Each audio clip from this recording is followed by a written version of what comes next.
based on democracy. Today's date is March 31st, 2024. We are having an Israeli-Palestinian Confederation federal government simulation with Professor David Mednicoff. We are proposing the creation of a third government for the people of Israel and Palestine based on secular principles, a federal confederation government for the people that includes the area of Gaza, the West Bank, Jerusalem, and Israel.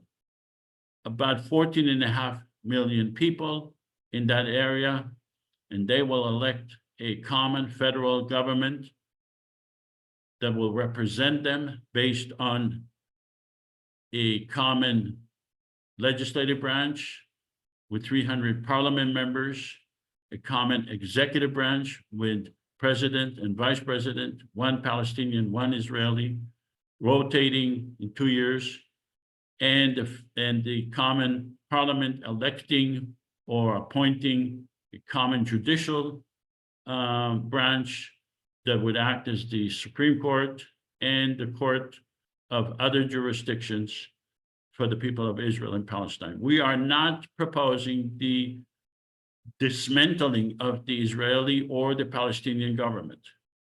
We think that a common federal government could exist and function and make peace simultaneously with the existence of the Israeli and the Palestinian governments. And this is what we are doing here today. We are simulating how this common federal government could function, how it could be elected, and how it could make peace. My name is Joseph Avasar. You could reach me at josephavassar@gmail.com. My co-host is Dan Chapin, who has been working with me for several years, and he's a very dedicated person, and I want to thank him for his dedication and help throughout the years. Our website is ipconfederation.org. If you click on our website, you'll be able to read the Constitution. And the Constitution is several pages long. It discusses the function of the common government, how it will be created with a common parliament, common executive branch, but they will be separate from each other. A true democracy with separation between the branches and also separation and independence from the Israeli and the Palestinian government. So you can go and read the Constitution. We're going to discuss the Constitution today, but so that you know, the full Constitution is on our website. Today's simulation is with Professor David Mednicoff. David Mednicoff is Associate Professor of Middle Eastern Studies and Public Policy and Chair of the Department of Judaic and Near Eastern Studies in the College of Humanities and Fine Arts. He's a lawyer and a political scientist and has a broad background in law, global politics, and Arab societies. His research focuses on connections between legal and political ideas and institutions at the national and transnational levels, particularly as these relate to current policy issues in the Middle East. One of these projects on the meanings of political implications of the rule of law in Gulf Arab states was funded by a $1 million grant from Qatar National Research Fund. Professor Mednicoff has been a Fulbright scholar in both Morocco and Qatar and spent the summer of 2014 as a fellow at Bielefeld University Institute for Advanced Study. He presented his work at the Department of State, the Carnegie Endowment for International Peace, the Saudi Arabia Institute of Diplomatic Studies in Georgetown, Harvard, Stanford, and Yale universities, among other places. Professor Mednicoff has a AB in public policy from the Woodrow Wilson School and Middle Eastern Studies from Princeton University, and a JD means law degree, and an MA and PhD in political science from Harvard University. I had the opportunity to meet with Professor Mednicoff in preparation for this simulation. We went over some of the legislation that we will be discussing. And I told him, I don't think that we could have someone with as much broad and specific background to what we're going to be discussing today. On April 14th, we will have Professor Ziad Abu Ziad, who is a member of the Palestinian National Council, the PLO. And on April 28th, we will have Tony Klug, who is a special advisor to the Middle East, to the Oxford Research Group. We will have May 12th, Professor Michael Steinberg, who teaches history at Brown University. On May 26th, we will have Professor Avner Cohen, who teaches non-proliferation and terrorism at Middlebury Institute of International Studies in Monterey, California. And on June 9, we will have Professor Ori Yehudai, who teaches Zionism and modern Israel and Arab-Israeli conflict at Ohio State University. These are the individuals who appeared before us on previous simulations, and some of them have appeared several times, and many of them praised our formula for peace, including Noam Chomsky, who came in twice and recorded a video in support of our formula for peace. These are people that we try to bring on, either did not respond or object or refuse to come on. We will try to get them on. If you know some of these people, please ask them to join the simulation and to explain their opposition to it, if they have one, or support of it. But if they are truly interested in peace, they should be coming to our simulations and struggling with the issues that we are presenting. The simulation takes 120 minutes in total, including questions and answers to our professor, and it involves several segments. And each segment takes about 5 to 10 minutes, and after each segment, we asked Professor Mednicoff to opine, to give his comments, and to ask questions. Now, this is a simulation, it's not a lecture. I'd like to play a video that explains what the IPC, the Israeli Palestinian Confederation, is about. It's a 2-minute video.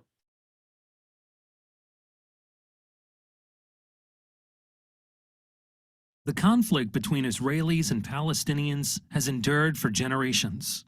And instead of time healing the wounds, it's only caused the anger to fester and the violence to grow. But what if there was a way to alleviate the tension? Something that may not outright solve every problem, but at least create a forum that encourages a peaceful compromise. Welcome to the Israeli-Palestinian Confederation, a common third government between the Israeli and Palestinian citizens, specifically designed to foster peace, tolerance, and economic prosperity between the two nations. Here's how it works. First off, both Israel and Palestine will keep their respective governments. Israel's Knesset and the Palestinian National Authority will remain unchanged.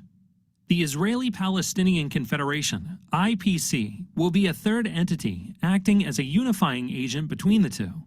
The IPC will comprise 300 parliament members elected from 300 districts in Israel, the West Bank, and Gaza. Above them will preside a president and vice president, one Israeli and one Palestinian.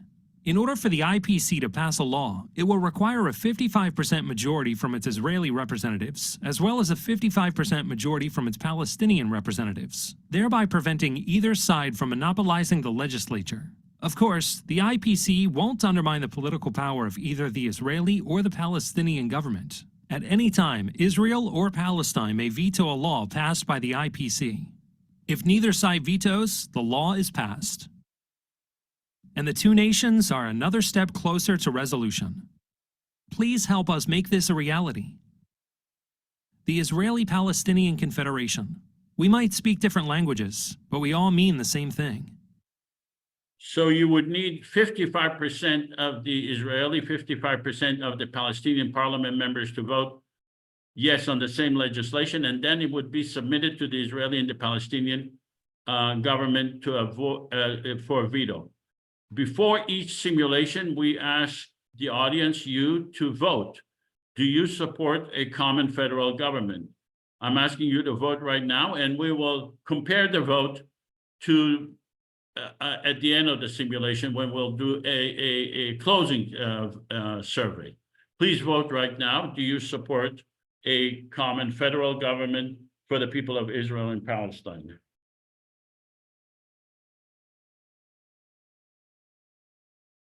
Okay, giving you another 15 seconds to vote.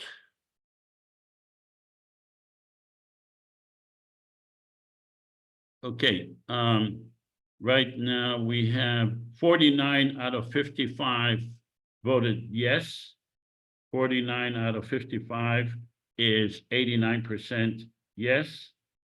And 6 out of 55 voted no.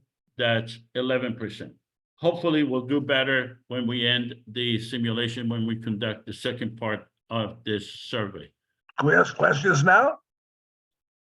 No. The simulation objective is to show how a common federal government would make peace and how it would be created.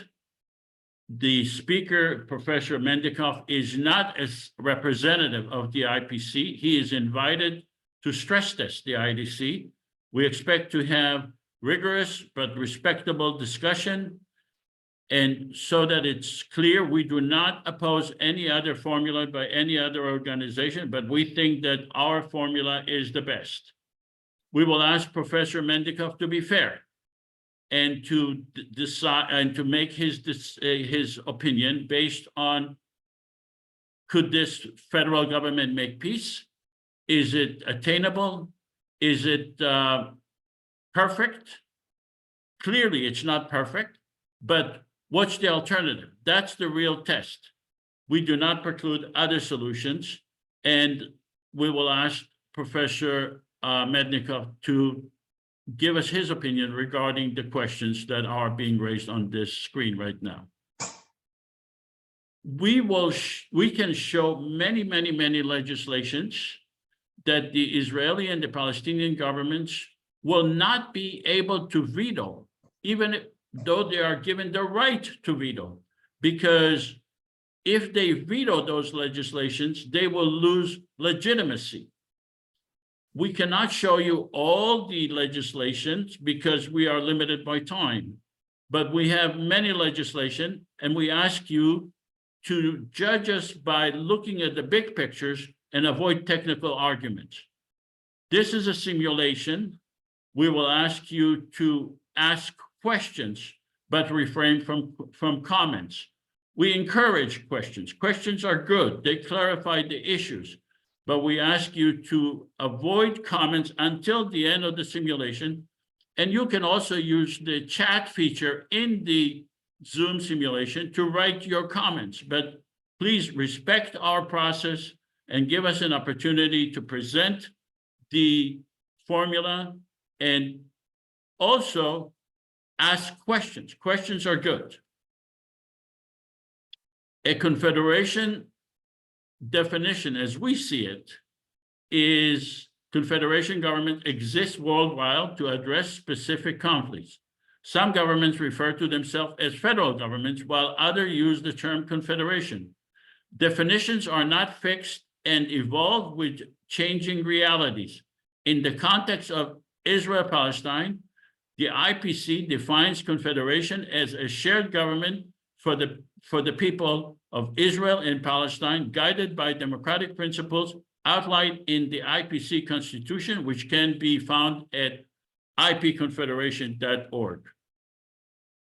Again, we are simulating how this common federal government will work. This is not a lecture. We ask you to ask questions and refrain from comments. If you ask me, Joseph, how does this plane fly? That's a question. That's a fair question. But if you say, I will never board a plane, that's a comment. And we will ask you to refrain from commenting until the end. This is the heart of the simulation as far as you are concerned. We will ask you, most of you, to act as Israeli or Palestinian parliament members. You will be representing, you will have to play the part that you are representing 48,000 people, and you are one of the 300 parliament members. I'm asking you to look at the map and decide what area do you represent. Are you a Palestinian? Are you Israeli? Do you represent an area that is exclusively Palestinian or an area that is exclusively Israeli? Or in many parts, it could be a mixed district. So we will ask you to make certain assumptions during this simulation. This is if you didn't pay attention up to now, please pay attention now. These are the assumptions that are at the heart of the simulation. The first assumption is that the IPC, the Israeli Palestinian Confederation, was able to spend a year-long campaign with major funding to explain to the people of Israel and Palestine what this government is about and how it will be created, and to recruit parliament members, Israelis and Palestinians, for parliament and for president and vice president. The second part of the assumption is that we were actually able to hold an election, online election, for the 14 million people, excluding children, in the area of Israel, the West Bank, and Gaza. That the election took place 3 months. And you will also have to assume that 5 million people voted in the election. That 3 million Palestinians voted and 2 million Israelis voted. We also ask you to assume, as part of this simulation, that me, Joseph, I was elected as president by 1.5 million votes. That I was elected to represent the federal government by 1.5 million votes, and my vice president and a Palestinian lady was elected by 1.3 million votes. And we will rotate after 2 years, so that you are clear, that it's clear, I never intend to run for president. In fact, under the Constitution, I'm not even qualified to be president, but just it makes it easier for me to act as if I'm the president when we are making those assumptions. And from now on, during this simulation, I'm going to be acting as if I am the president. You'll also have to assume that 300 parliament members were elected. Many of them are parliament members representing 300 districts, and that you are representing one district out of 300, and that your district has 47,000 people. So before I go to Professor Mednicoff and ask him if he has any questions or comments, I'm asking you, the audience, do you have any questions or comments regarding those assumptions? Please raise your hand or just shout out your question. Do you have any questions regarding those assumptions? Let me put them on the screen again. These are the assumptions. I'm giving you a chance to ask a question about those assumptions? Okay, I see no hands. Terry's So I'm trying to gonna- say something, but he's muted. I have a question, but it's just about a specific thing that I think there's a different way to do it, like the rotation. Like, I don't think either side's gonna like this rotation thing. There's gotta be a plan that Do you have a There's no- question no- regarding the assumptions? I assume that it's not gonna work. Sorry. Okay, that's all. Okay, Because of you the don't have rotation. any question. Specific. Please, no comments, just questions. Your I heard it comments, before. I reserve agree them with- to the end or write them on chat. I'll Be come re- back later. I agree with everything, but you have to questions about every single comment. There should be a brief positive things. Okay. Some things people disagree with. Professor I'll come back in Mednicoff, 2 hours. I'll come Professor back. Mednicoff, do you have any questions or comments regarding those assumptions? Yeah, thanks, everybody. And yeah, thanks for coming on, Easter Sunday, for those people observing. No, I mostly for now just want to be clear that I'm going to be starting, very much from the perspective that these assumptions are in place. That is to say, I think I'm going to direct my comments when we get to the Constitution more along the lines of, now that we have this IPC in place, how do we build, legitimize, and actually make it work? So I'll say more about that a little bit later, but I appreciate Okay. this. And I'll be interested to see how we go forward. Do you believe these assumptions are not achievable? This is, let me get to that when we get into some more details. I Okay. think this is a very challenging moment for it, but as a thought experiment, I'm with you in wanting to start with this idea that it's happening. All right. Okay, Question? so now who's that in- we know these assumptions, we're going to ask you, the audience, you've seen the map. We ask you to choose which district you represent. But before we choose the parliament, I need volunteers to act as either Israeli prime minister or Palestinian president. Do I have a volunteer to act as Israeli prime minister? Is one of you willing to act as Israeli prime minister? And you will have to adopt his political personality. Oh, God. Okay, Cher, are you willing? Oh, no. If nobody else volunteers, I can do it. I had a Terry? question. I had a question on the previous slide. Okay, Ask it. So clearly, the the representatives in Parliament represent 47,000 people each. So if you have more Israelis or Palestinians, you're going to have more representatives depending on the population. So in this case, Palestinians, there'll be more representatives on the Palestinian side, correct? Right? no, that's not correct. We don't Oh. know if Palestinians will be elected more. Because in many of the districts, Palestinians and Israelis live together. You are assuming that Uh-huh. Palestinians will vote for Palestinians and Israelis will vote for Israelis. Well, let's do hypothetical. What if that is true, given the events that have taken place in the last 5-6 months? Perhaps that'll lean toward Palestinians voting only for Palestinian representatives. So you'll have an excess, you'll have So more. you're asking what if, your bottom line question is, what if we have more Palestinians or more Israelis, correct? Right, in the representative, yeah, Yes. parliament.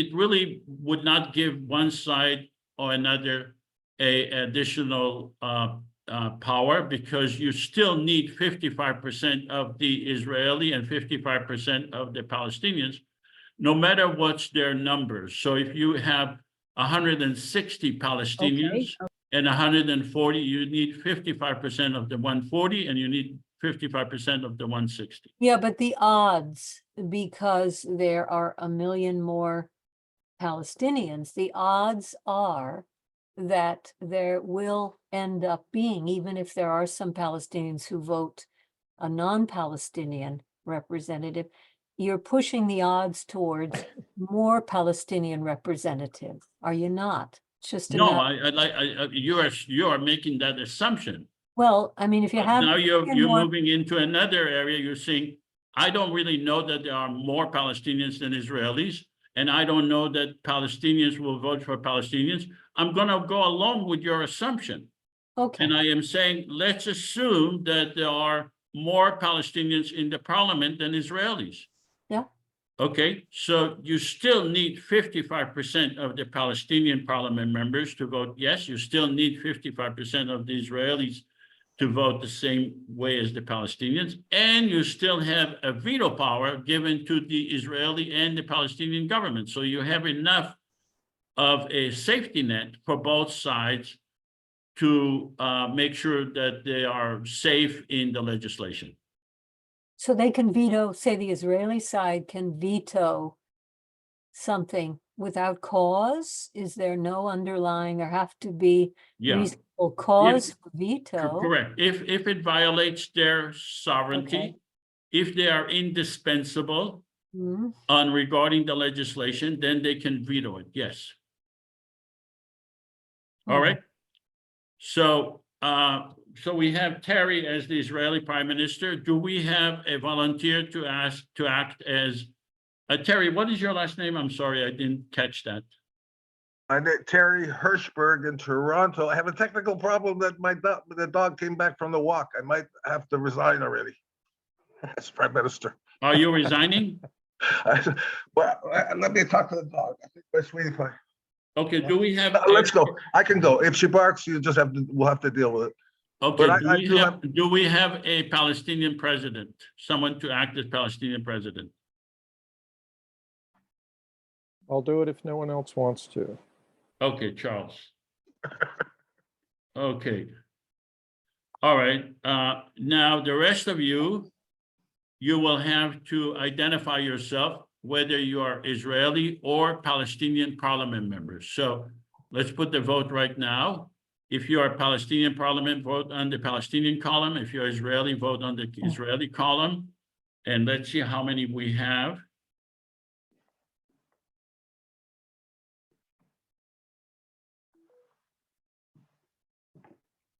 Okay, it looks like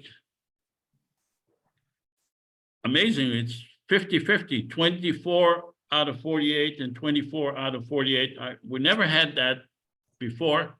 That's perfect. 50-50 Palestinians and 50% of each. That's amazing. So I'm asking you to be intellectually honest, to remain as either Israeli or Palestinian parliament members in this simulation, and you will be asked to vote soon regarding the Constitution and regarding other issues. The first order of business for us is to pass and ratify the Constitution. Libby, would you be so kind as to read out the Constitution? This is a short, an abridged portion of the Constitution, but please read it. We believe that Palestinians and Israelis are entitled to equal rights under the law. And guaranteed human rights and freedom. Oops, maybe it's. I think we have two Libbies. Why don't you go? Oh, I actually thought it was nice to have. Okay, Libby Chalman, please read it. All right. We believe that Palestinians and Israelis are entitled to equal rights under the law and guaranteed human rights and freedom. The Israeli-Palestinian Confederation does not intend to supersede or supplant the Palestinian or Israeli governments, nor to abrogate or undermine any agreements between those governments. We recognize the need to work with the Israeli and Palestinian governments. Our purpose is to resolve conflicts and to expand the relationship between Palestinians and Israelis in a fair and equitable manner. We believe in equal rights under the law, guaranteed human rights, and freedom for all. We voluntarily give the legislatures and the governments of Israel and Palestine veto power over legislation we pass relating to the domain of control of those governments. We believe in the separation of power between the legislative, executive, and judicial branches. We believe in the creation of a permanent secular government for all the people residing in Israel and Palestine. We believe in having a separate judicial branch relating to IPC legislation with Israeli and Palestinian judges, with a system to avoid biased decisions based on nationality. Okay, so in principle, we are a separate government. We have our own constitution, and we do not intend to undermine any agreements between the Israeli and the Palestinian governments. They could agree to whatever they want, including one state, two states, or any other agreement. Constitutionally, we are prohibited from undermining any of those agreements. If we pass legislation and the legislation violates the sovereignty of the Israeli or the Palestinian governments, we give them a veto power over that legislation. So that gives them another safety net, in addition to the fact that 55% of Israelis and 55% of the Palestinian parliament members will require to pass the legislation. Before I go to Professor Mednicoff, I'd like to ask you, the audience, do you have any questions? Please, questions Hey, what regarding about the this leaders? constitution. What about the leaders of the country? Don't we rate? I have a question. Questions, regardless of who you are in this simulation, do you have any questions regarding this constitution? I love it. That's not a question, it's just sort of comment. Okay. Do you have, I have a question. yeah, share, okay. How do you, I mean, obviously, it's like a secondary voice, which is great. Any voice of reason and fairness and justice, even, living, consecutively with the governments. What is your question? So the question is, will this unique situation, are you seeking to be recognized in any way by world governments? Absolutely, yes. UN, for example, I mean, that's not a government, but are you seeking recognition as a Yes, viable voice? yes. Yeah, once we are, yes, now that we have been elected, absolutely, including UN recognition. Any other question? Hello, I have a question. Hello. Brian. Hello? Yeah, okay. Yeah, the question really is aren't we jumping the gun a bit? Because we don't have a proper, well, the Palestinian government is not a sovereign government. So we're trying to form a confederation with a sovereign state, which is Israel, but the Palestinian Authority and so on are not sovereign. So shouldn't we end up firstly with a two-state solution and then a confederation, or even a constitutional assembly, which then decides on a constitution? But the problem is one of us. What is your question, sir? The question is, one of us is sovereign, meaning Israel, and the other one is not, meaning the Palestinian Authority. How do you jump to a confederation if one party is not really equal to the other at the moment? We are a confederation, federal government of the people of Israel and Palestine.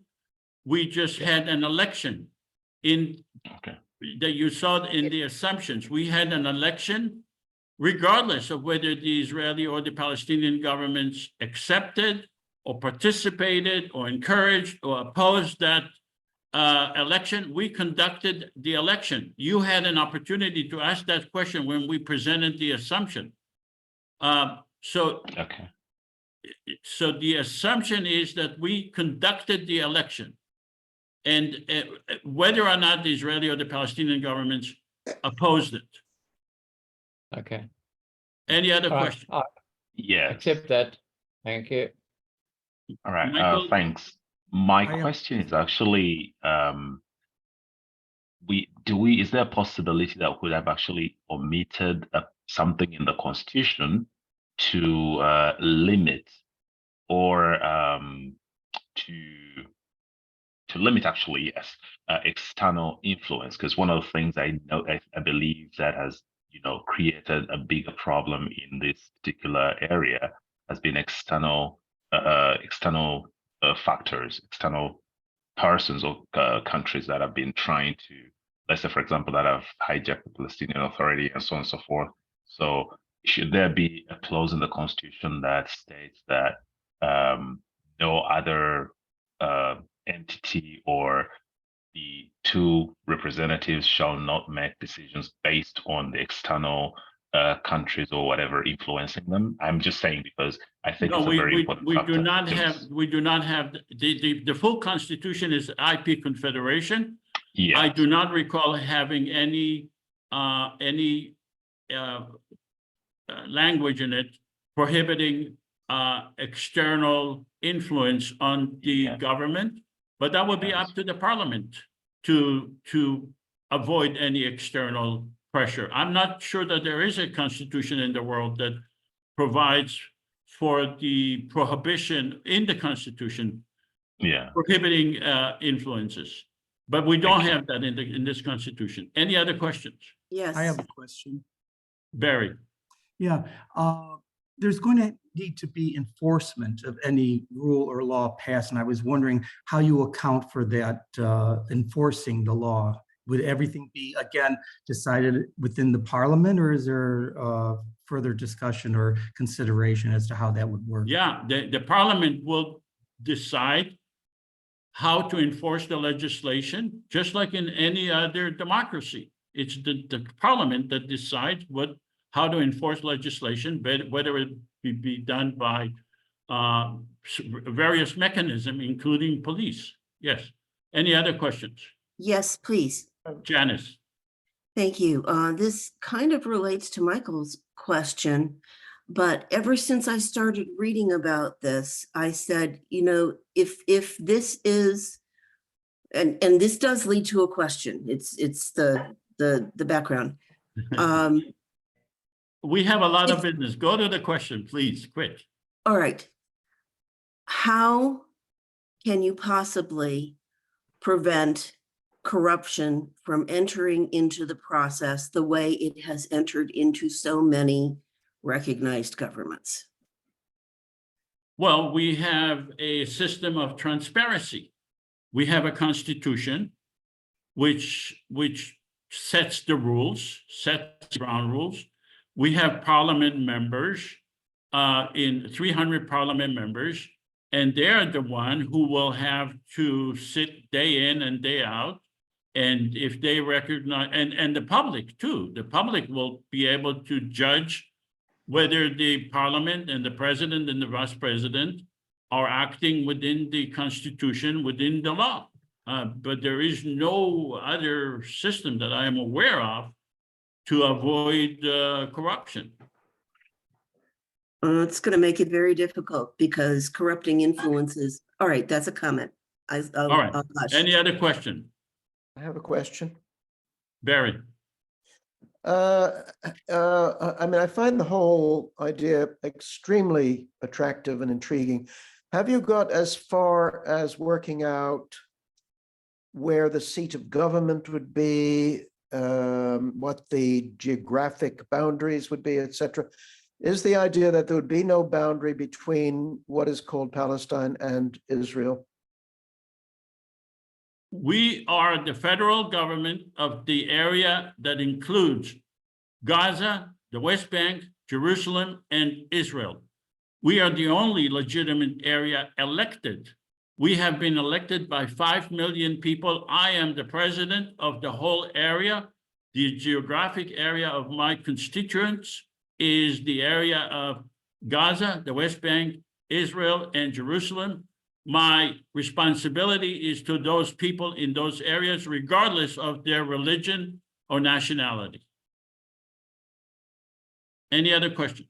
Well, that doesn't quite answer what I was asking, which is, would it be one country without a geographical boundary And where would the seat of government be? Yeah, this is what we are, the government of the whole area. There are no boundaries as far as we are concerned. If the government of Israel wants to create boundaries, constitutionally, we are prohibited from opposing them. As far as where our parliament will sit, that will be up to the parliament to decide where they want to sit. Any other questions? I put my Yes. question. Yes, I Yeah. have a question. Oh, sorry. Sorry. Well, I put my question in the chat and it's being ignored. So go ahead. I'm leaving. Okay. You have a What- question? I have a question, Joseph, I have a question. Can you hear me okay? Yes. Can you? You hear me okay? Well, a lady asked about corruption. Well, if there's going to be a government, there's presumably going to be an opposition. Well, when What is your question, Olivia? my question is, it may be too technical, in which case you will forgive me. The opposition's job is to ensure accountability on the part of the ruling party. When there is none, they call for a vote of confidence.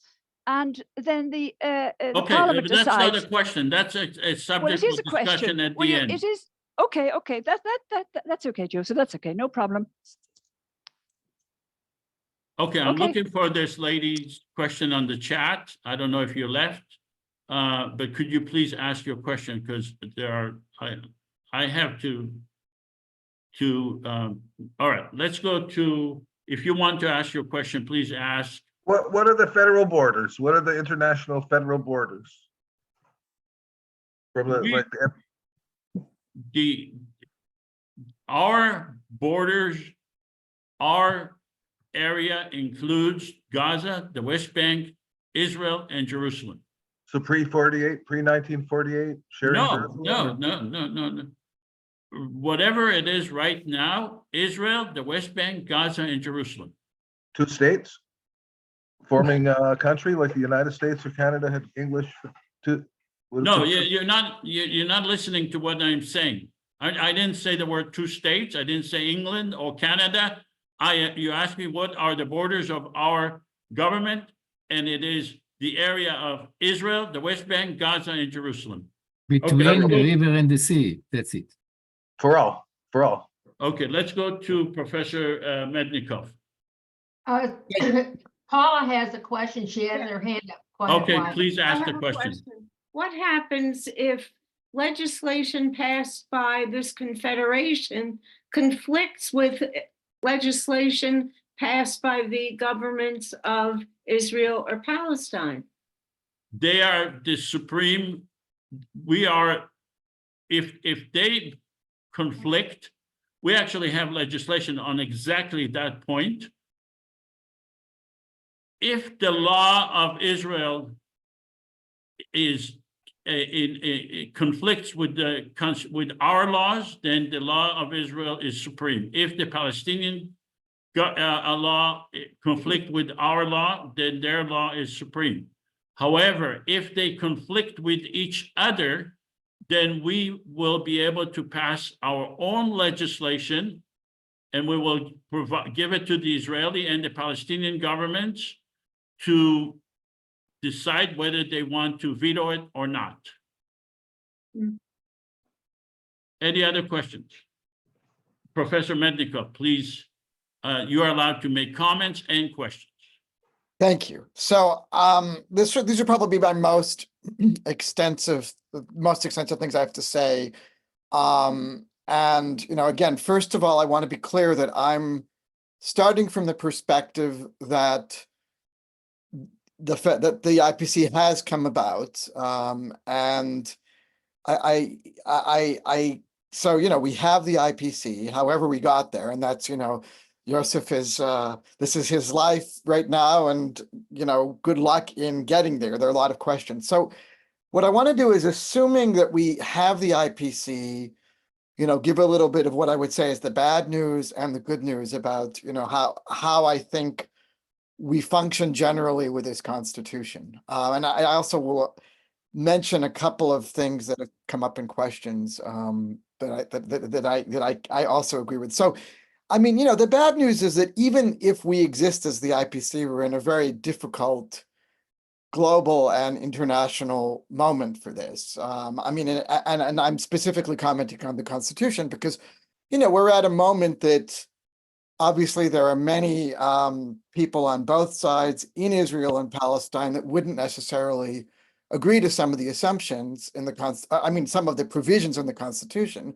which of course, you know, many of they're wonderful, but secularism is something that is really being pushed back against by many leaders. And it isn't just within Israel Palestine. You know, we're at such a moment of global polarization that there are lots of people that don't even actually believe in, you know, equal rights for Palestinians and Israelis. So I mention this not to say the IPC is impossible or impractical, but to say, you know, here we are, and this is the climate that we're dealing with in the IPC, and you know, what is it that we hope to be able to achieve in such a climate of polarization, and to pick up what some other people have said, you know, real power disparity, right? I mean, I think these questions about Palestine not having a government, and for that matter, at this, you know, terrible moment, Gazans not even having a place to live, you know, these are real questions, and even if our Constitution manages to get around them, they will affect how we're doing business because, you know, some of our districts are going to be highly challenged. So I think that, you know, the bad news piece of it from my perspective is the climate that we're operating in is, you know, really unfavorable towards the type of entity that we would like to be, and that, you know, I agree with Yosef, is in many ways admirable and worth trying. But my sense of the good news, and this also goes to this kind of, is this a confederation or is this a federation, that, you know, I think is underpinning a lot of people's questions and comments. The good news is that an entity like this, you know, builds and gets legitimacy over time, right? So I think in a lot of ways, if we're in this, how we think about legislation, how we think about building allies, how we think about global support, these are all very important. You know, typically the confederation-federation distinction is a confederation is a weak connection between entities that are not yet in a larger government, and a federation is a government that stands on the apex, right? The federal government is, in some senses, superior to the governments underneath it. And we're sort of, you know, in the Yiddish Jewish phrase, kind of a mishmash. We're sort of between that. And where we are likely to get our power and acceptance, and where we're able to kind of push back against these kinds of challenges that many of you in the questions have brought up, and the terrible regional soil that we're in at the moment, is exactly in crafting legislation and, you know, trying to think about ally building, and, you know, how is it that any entity builds legitimacy over time. And this is where the very slow model of the European Union, which built itself up to be kind of a federation over a long period of time against kind of conflicting national priorities. I mean, it's a very interesting story and an interesting example, even if that's also being challenged right now. So that's all I have to say for now. All right, thank you, Professor. Let's have the parliament ratify the Constitution. Let's have first the Palestinian. Now, before you vote on this, please remember, you are a parliament member and you are being asked to ratify the Constitution. As a parliament member of the Constitution, you must ratify the Constitution because you ran and you were elected by the people of your district, claiming that you accept the Constitution. So you must ratify the Constitution, just like in any other democracy around the world. So let's have the Palestinian parliament members please vote. Palestinian parliament members.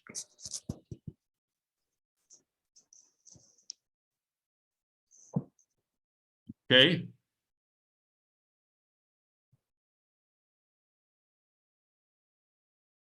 A 100% of the Palestinian parliament members accepted this constitution, let's have the Israeli parliament members.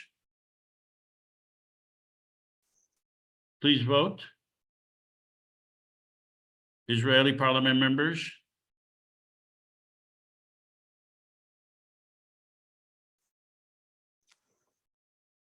Okay, publish the vote.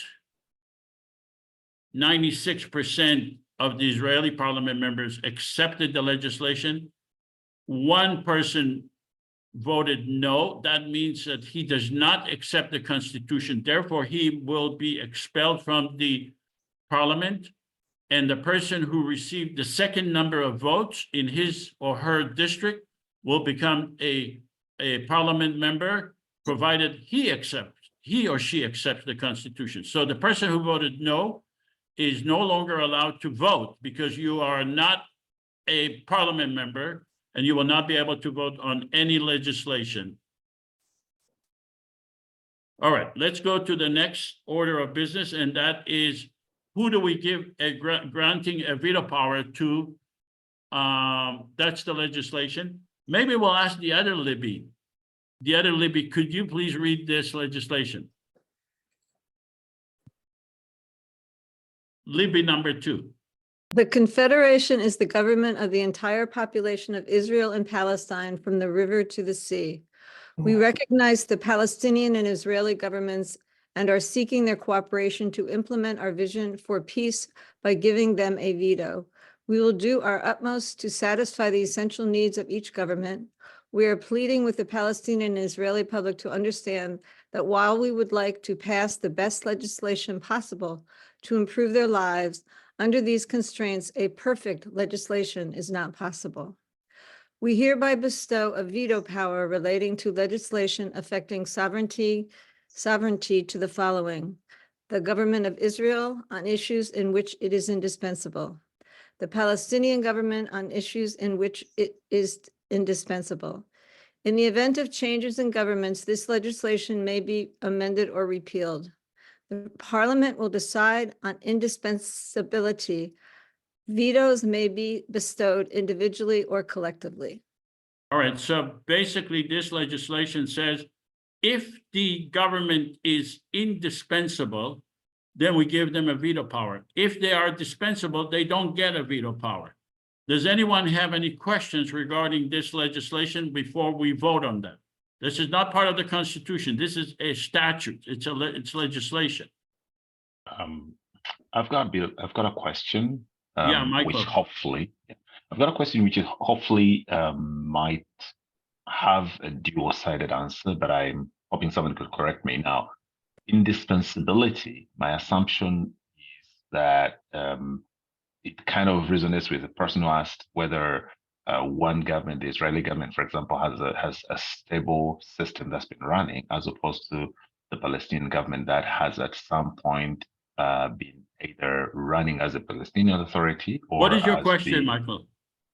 That's what I'm actually trying to get to. Sorry about that. Okay. Okay. Now, which means that at some point it gets overrun, let's say, by Hamas, and therefore it's no longer as representing exactly the people of Palestine. So my question then comes in: is that the indispensability that we're talking about, or is the assumption based on having a dual state versus having become integrated into one? That's the question I'm trying to figure out. The indispensability is specific to this statute. And indispensability means that if we need to implement the legislation, and in order to implement the legislation, we need the cooperation of the Israeli or the Palestinian government, okay, then they are by definition indispensable, and therefore they get a veto power. Any other questions? I'm sorry. Yeah, go ahead. I'm sorry. So that technically means that since the IPC is primarily an institution to manage integration and cohesion or mediation, it will mean that at some point all of them are always indispensable because you cannot mediate with one party unconsidered. Does that make sense? They are indispensable on an individual basis, and we decide whether they are indispensable or not. And the criteria for us to decide is the implementation. If we need to implement and we need their cooperation, then they become indispensable. They don't both have to be indispensable. They could be individually indispensable. Let's go to Holly. Holly, what's your question? Holly? Any other questions? I have a question. Paula, yes. How in the world are you going to set this up? I mean, it sounds like a wonderful idea, but how are you going to get the people of these regions to know about this and to agree to have it set up? The elections will be set up online. We need substantial amount of funding in order to set up the election online and to advertise the election. So we will have Palestinians and Israelis running to become parliament and candidates for parliament and president. And then we will have 3 months of online elections for the people of Israel and Palestine to vote. But my Our question estimated is, budget how for do you- this is $100 million. How do you let the people know that this is something that is being developed? I mean, how are they going to know about it? Well, they know about it. They will know about it if we have the funding to advertise it. People will know if we are able to advertise it and if we're able to engage public discussion. That's exactly what we are doing right now, but we will do it on a much, much, much larger scale. Our estimate is that we need $100 million to get this thing implemented. So are there people participating today who are from Israel and Palestine? Or are we just all Americans and Canadians and British. do they know about it yet? We have people from all over the world, including Israel and Palestine. My experience is that the Palestinians are a lot more receptive to this than the Israelis, but they are not a monolithic society. That's why we presented the assumptions that 5 million people we think will vote, 3 million Palestinians and 2 million Israelis will vote. But just like any other democracy around the world, we will conduct the election and find out. But we will have to have a 1 year, at least 1 year of Outreach. public discussion about this. Any other question? Yes. Oh? Sherry, yeah, go ahead, Sherry. Yes, this is an overarching question. Clearly, this is not the sovereign governments, and since that can always override this, is the concept, which I'm assuming Dr. Mednicoff put together. I'm sure I don't know who assembled this whole concept. Is the concept to create, again, a parallel voice, less corrupt on both sides, a voice of the people, where the leaders change regularly. I haven't noted yet how often the president or prime minister is changed at the head of this organization. What is the concept here? Since they really don't have the power to override again, is this simply to create a voice in the vacuum of people saying, let the people speak, let the uncorrupted parts of Israel and Palestine speak as to what they want for their countries? Well, this is not just to have them to have a voice. This is to have a government, a legitimate government. There is no legitimate government in the entire area of Israel and Palestine. The Israeli government is not a legitimate government in the area of Israel and Palestine because it's not been elected by the Palestinians. The Palestinian government is not a legitimate government because it's not elected by the Palestinian or the Israelis. We are not just a hypothetical idea in a vacuum. We are claiming to be the only legitimate government in Israel Palestine. Professor Mednicoff is not part of this organization. He has been invited to give his opinion. We have many people who have been invited. He is one of them, and he's not the one who created this. This was created many years ago, and it's been done. We do these simulations on a regular basis. Any other questions? Yeah, I have a question. Yeah, Michael- Barry. Michael Lindsay also. Joseph, oh, sorry, please. Yeah, Barry, ask your question. Am I being a bit thick here? Because I'm slightly muddled. You talk about the prospective government, dual government being the ultimate authority or the ultimate government. And at the same time, you said that if the government of Israel or the government of Palestine objects to anything that's done or proposed, they have the ultimate authority. So where does the ultimate authority lie? It's not about whether they object, it's whether they veto. We are giving them a veto power whenever they are indispensable. And the ultimate authority lies in the political process that will be created, just like in any other democracy. Democracy is not about ultimate power, it's about a political power that is shared by the parliament, by Congress, by the Senate, by the president, who has veto in any other democracy around the world. So the ultimate power will be the people who will be voting and elected. Any other questions? Takes the place of the Israeli and the Palestinian governments. I'm sorry? So it would take the place of the current structures, the Israeli and the Palestinian governments. No, it's not. We are recognizing their existence. We are another government, just like the federal government in the United States does not take the place of the state, the government of the state of California or the state of Maine. It's another government in addition to those 50 governments. Any other question? Yeah. Michael Lindsay has had his hand up. For Okay, go ahead, Michael. I'm sorry.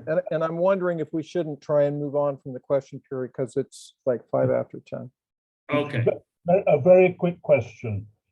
These indispensable governments, will they have, if they accept legislation initially? They are not indispensable government. They are indispensable to the legislation, to the implementation of the legislation.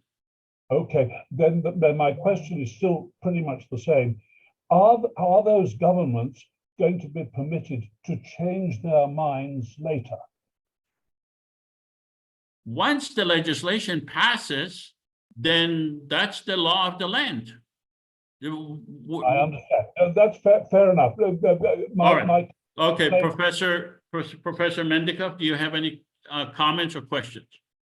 I just want to say that on this specific piece of legislation that I believe we're about to vote on, or people are about to vote on, I think it's well crafted and it's useful. Again, I want to remind everybody that as I understand this, and I think as Joseph has explained it clearly, I mean, there is a government of Israel. There, under our simulation, there's a government of Israel, there is a government of Palestine, and that's not us. And then there's, the IPC, and the IPC stands separate. And again, I think that thinking about the from my perspective, thinking about the IPC as this entity that has a kind of it's kind of a gray status, right? It exists, And the idea is to build its respect and recognition the way that over the course of several decades,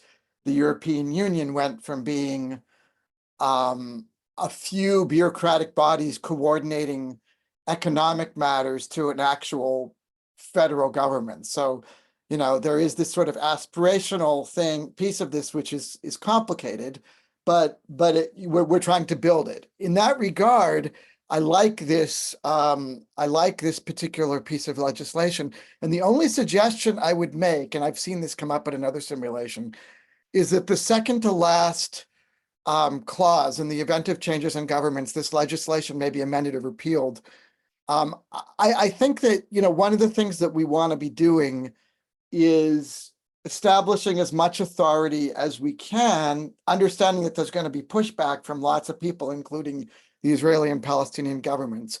So I would suggest for future iterations of this that it actually read, in the event of changes in the entire government structure, because I think that if Israel elects a new Knesset or there is a Palestinian government that democratically elects a new government, I don't actually think we would want to revisit the veto legislation. I think that, you know, once we vote this, we want this to be sort of something that can be in place to constrain the Palestinian and Israeli governments and to allow us to act. So in the spirit of wanting us to be building authority, I would suggest that fifth piece could be slightly modified to give us to claim more authority and not put us into doubt anytime there might be what's called the change of government as opposed to a change of political system or political form. All right, thank you. Let's have the Palestinian parliament members please vote on this legislation. Palestinian parliament members. You notice the Israeli or the Palestinian leaders don't have the right to vote on this or any legislation we pass, but they have a veto power. But on this legislation, they don't have a veto power. Palestinian parliament, please vote. And by the way, I do not have the right to vote, and my co-host is not allowed to vote either. Okay, Palestinian parliament members published the vote. 100% of the Palestinian parliament members voted yes. Let's have the Israeli parliament members please vote.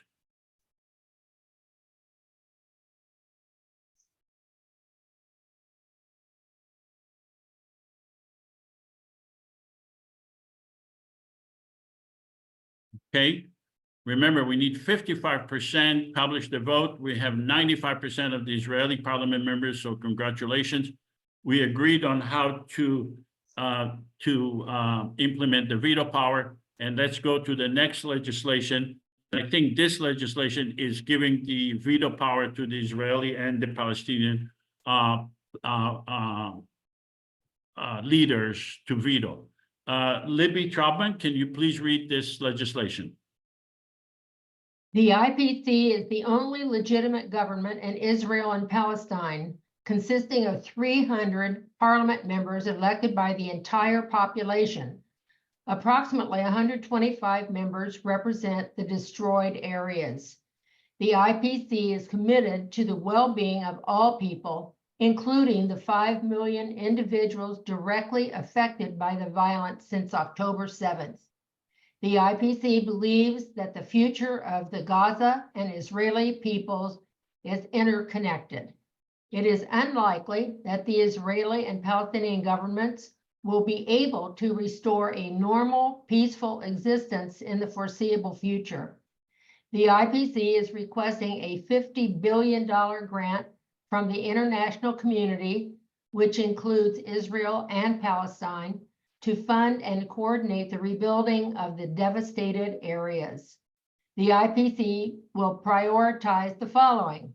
1, rebuilding thousands of homes, roads, hospitals, civic buildings, and the infrastructure to facilitate the immediate return of all people to their homes.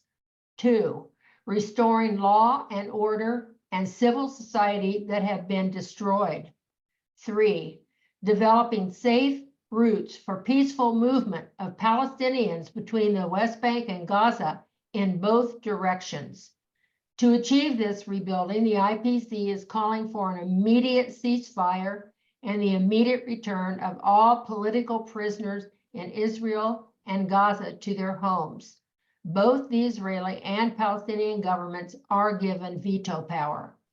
So they are given a veto power because they are indispensable to this legislation. Does anyone have any question regarding this legislation? Questions, please. Okay. Excuse me. Yeah, Daniel. Yes, Daniel. hi, thank you very much. I don't see in this case why there's indispensability, since principally we're asking other governments for something. Thank you. Well, they're indispensable because we need to have access to the area of Gaza and Southern Israel. And without access, we will not be able to do all the issues that were raised in 1, 2, 3 and 1, 2, 3. And so they are indispensable because they can block us from doing what we need to do with the $50 billion. Any other questions? My question is whether accommodating the people in Israel and Gaza and the West Bank that don't have homes now, is that going to be separated? Is that part of the rebuilding proposition? This legislation is specifically for Southern Israel and Gaza. Okay. Just that what's happening and what happens until things are rebuilt. That takes very long time. Is there, if the solution for people who have no homes right now going to be separated, or is part of that proposition? It's not part. What happens is things will continue until we are able to start working. We need the funding from the world. We need to, I mean, we are not instantaneously able to resolve the issues that were created by the Israeli and the Palestinian governments. Of course. So what is happening? Isn't the federal government has something to offer solution in the meanwhile for the population that have no place to be?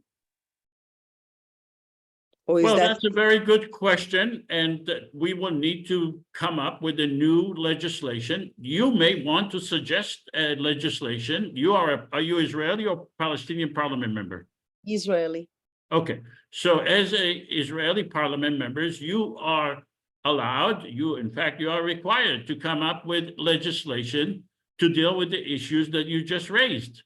Okay. We're not superhumans. You are a parliament member. It is your duty to come up with legislation to deal with the people of Israel and Gaza that will be acceptable to both the Palestinians and the Israeli parliament members, and acceptable to the Israeli and the Palestinian governments.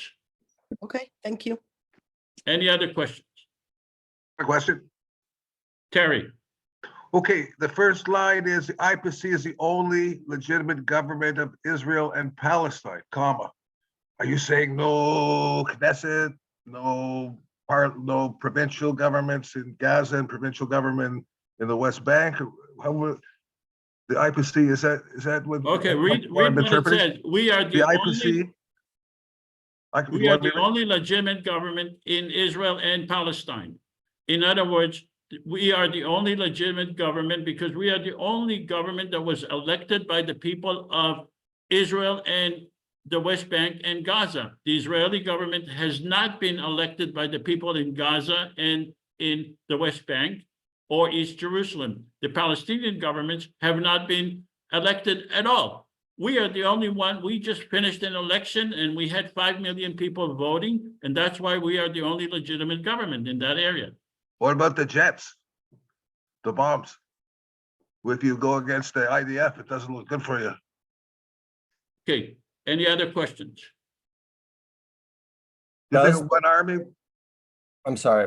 Does the IPC have the power to dismantle the surveillance state in Gaza and the West Bank?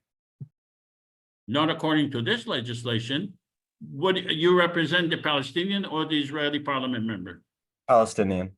Okay, so you are a parliament member. You are part of the IPC. You need to come up with legislation to deal with issues that are of concern to the Palestinian people, to your district, that would be acceptable, that would that would follow within the constraints of our constitution. You accepted the constitution. You have a duty as a Palestinian parliament members to come up with legislation. Okay.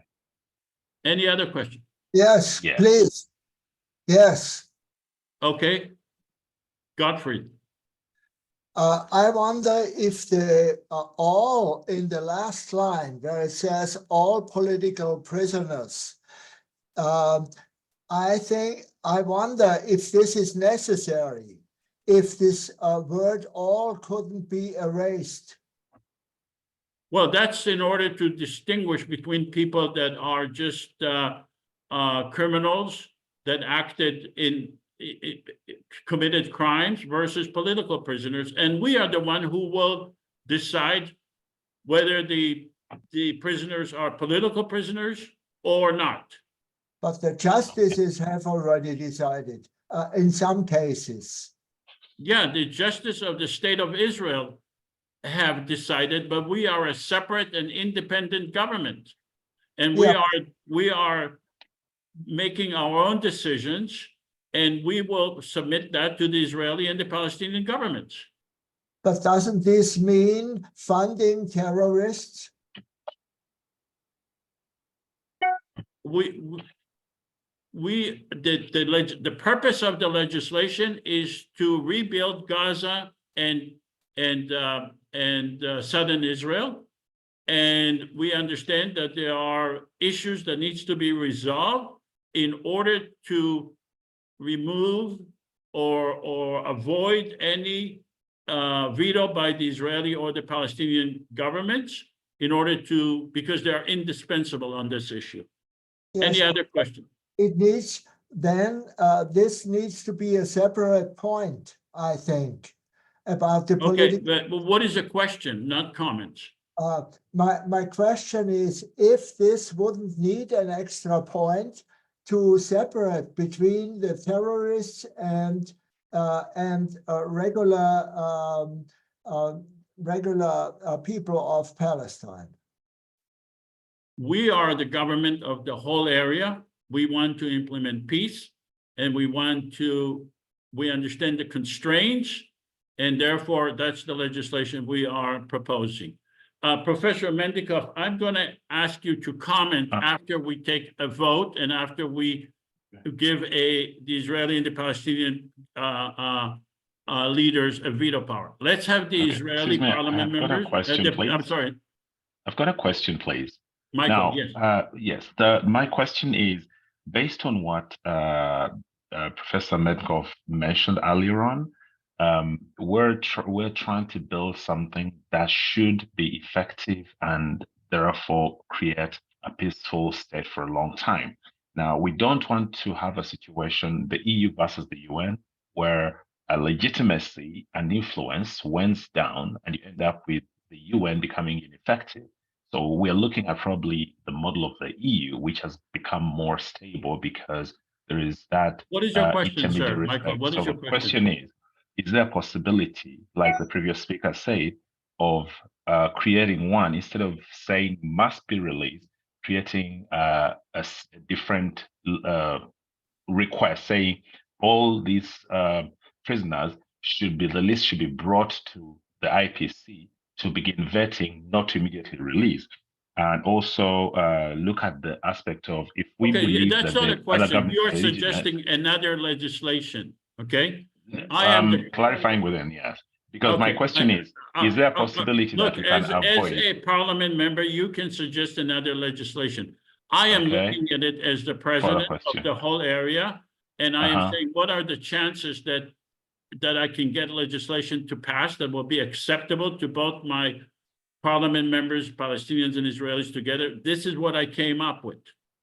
Okay, and is there a possibility we can, if we change can we make the language palatable to both? Because first we want to have their influence on them so that they're agreeable and we avoid vetoes happening all the time. That was a question. All Because right. if you Well, have language, let's wait and see if it passes. Thank you very much. All right, Palestinian parliament members, please vote on this legislation. Do you agree with this legislation? Palestinian parliament members, we need 55%.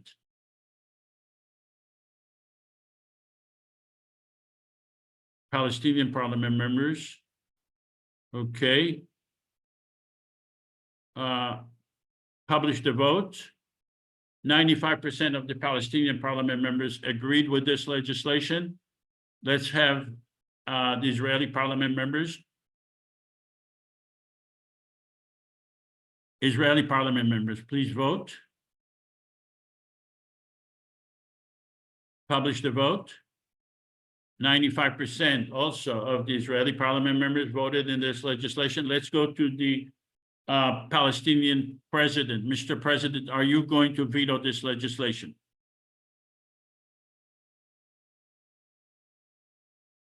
Mr. President, are you going to veto this legislation?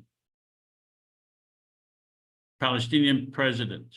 All right, let's go to the Israeli prime minister. Are you going to veto this legislation? I see no reason to veto it. I might do some amendments, things like that, but I wouldn't veto it, no. Okay. Oh, I'm sorry. I was Palestinian. I forgot. Okay.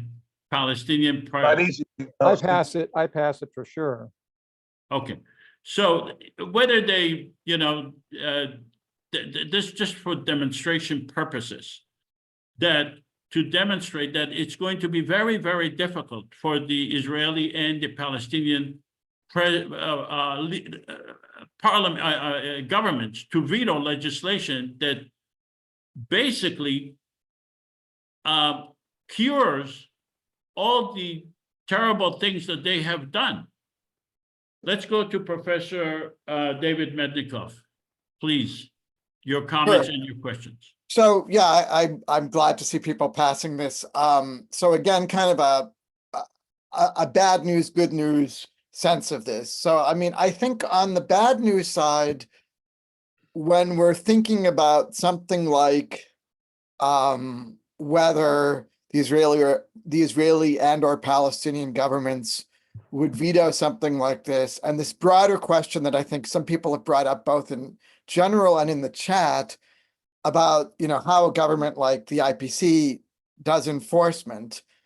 I mean, in fact, sadly, this argument that it's hard for governments to kind of ignore legislation or proposals from outside that are actually useful, we see that empirically that doesn't always hold up to be the case. I mean, that's a shame. And that's particularly, I think, in the context of the current war. I would like to believe more in this argument that I hear you advancing, Yosef, that it's, if it's hard for a political system to kind of go against, what will broadly be in its own people's best interest, or, give it acceptance. And again, I mean, one of the points of the IPC is that we might be able to be an additional source of pressure, but I don't think the argument of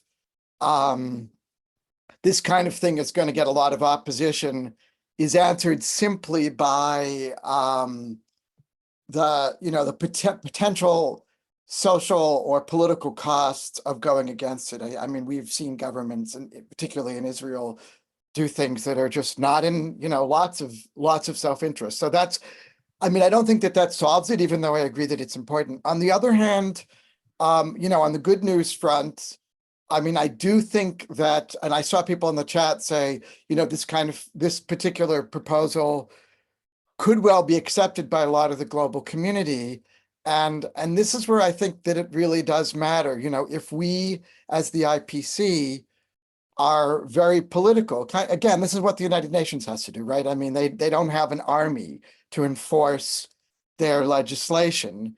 They're dependent on very thoughtful diplomacy. But in the IPCC's case, I do believe that there could be regional partners. I mean, I think that in fact, there is kind of a landscape emerging in the broader Middle East and North Africa region where there's potential funding from Gulf countries and alignment around, a more peaceful and collaborative future. And so like, I would say if we pass this legislation with the idea that we are actually speaking much more for the global community than either the Israeli or Palestinian government are speaking, then I think we'd have a shot at actually moving it forward. So I mean, I don't think, even if the Israeli government were to veto it, I mean, I don't think that it's impossible for us to be the body that would coordinate this type of rebuilding, as hard as it might be.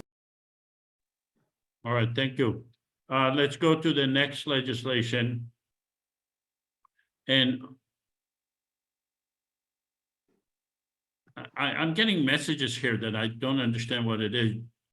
Johnson NDI is requesting meeting summary with AI companion. I don't know how it's entering, but I'm just gonna, okay, joint economic zone. Libby Chauban, can you please read this legislation? Joint Economic Zone, JEZ, between Israel and Gaza. Exclusive IPC management and control and cooperation with the existing governments. Common economy. Education, industry, banking, agriculture, sewer treatment, desalination plants, solar farms, wind power, and green energy. International airport and seaport. Equally accessible to Israeli and Palestinians. We hereby submit this legislation to the Israeli government, the Palestinian government, and Hamas. We bestow upon them a veto power which may be exercised in the next 60 days.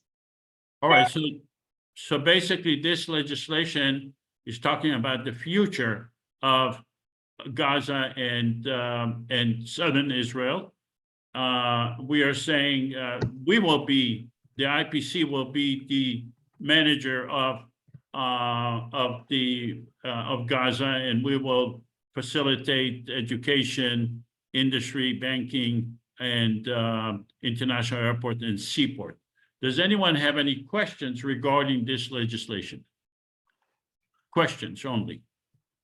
Yes. Gottfried, yeah.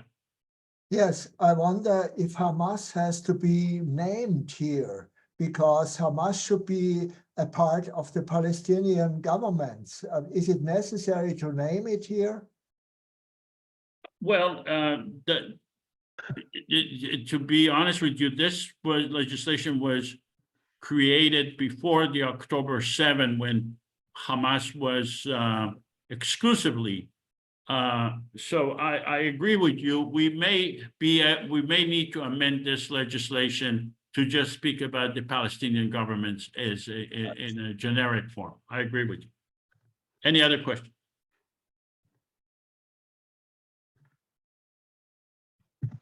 Okay. Can you repeat, please? Did you say that those joint economic zone, like the airport, that will be all over the land or in Gaza? Between Israel and Gaza.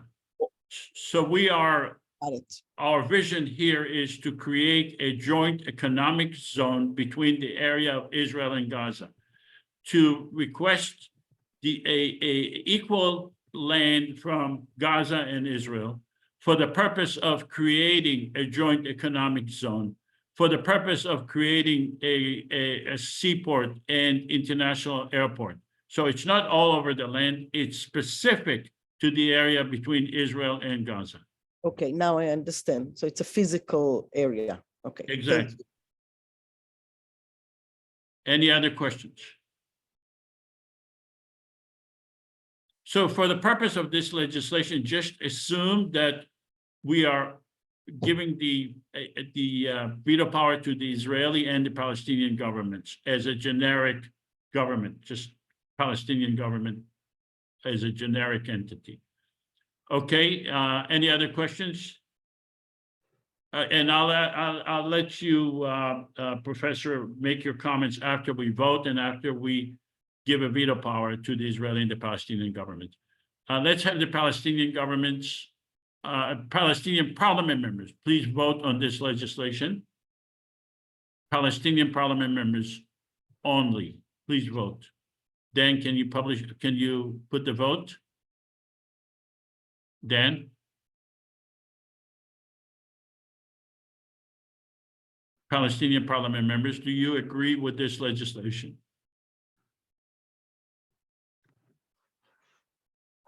Okay, publish the vote. Can I quickly ask another question? Sure. 100% of the Palestinian parliament members voted in favor of this legislation. Go ahead and ask your question and then put for the Israeli parliament members. Thank you. Is this space will require to move us, cities, villages, spaces of people moving, or it will be around them? It's a specific zone. It's Right. not around them, it's within them. Okay, it's specific zone in the area between Gaza and Israel. I understand the specific zone, there are people living there. Will they need to be moved out, or they will be within the area where people live? There is plenty of empty land between Israel and Gaza. So the idea is to use that empty land between Israel and Gaza, not to ask people to move out and not to force people, unless there are some issues that then we can buy land from either the Israeli or the Palestinian, but that's a technical issue. But the idea is not to move people out from any area, to use, I visited that area. I saw plenty of empty land that is now being used for military purposes. Okay, thank All right. you. Now, the Israeli parliament members also voted in favor of this legislation by 100%. Let's go to the Palestinian president. Mr. President, are you going to veto this legislation? Hell no. Okay. Israeli Prime Minister, are you going to veto this legislation? No, probably would add a couple things, but no veto. Okay. So this is again another example of legislation that could pass by the joint economic zone, that but by the federal government, that would be very, very difficult for the Israeli and the Palestinian governments to veto in light of what's going on in that area. So Professor Mednicoff, do you have any questions or comments regarding this legislation? Yeah, a couple of comments and a question. So this is just a general comment. I mean, I think that one of the things that I'm seeing is that a number of people, have proposed interesting kind of friendly amendments. And I understand that if this were a real parliament, this would just all be debated. But right. I know you have to work very hard on these simulations, Joseph, but I definitely encourage you to think about some of those friendly amendments when you reiterate these legislation, because some of them are really helpful, and I've appreciated hearing them as well. I think that this, secondly, my second comment, I think that this particular piece of legislation is actually, as you say, but I would amplify it, a particularly feasible example of something that this entity could do were it to exist. And I say this because I do think that there are members of the global community with funding and with, sort of long-term interest fueled by the current sense of the conflict, that something really different has to happen. And, figuring out how to do that within the current political structure is very, very challenging. But having something like this, where there is a confederal or a federal government, depending on what stage of aspiration we're at, it could be very, very useful. So, I mentioned to Joseph in the first place that this is one that I think is is worth our time, because this is exactly the kind of thing that the IPC could be useful for.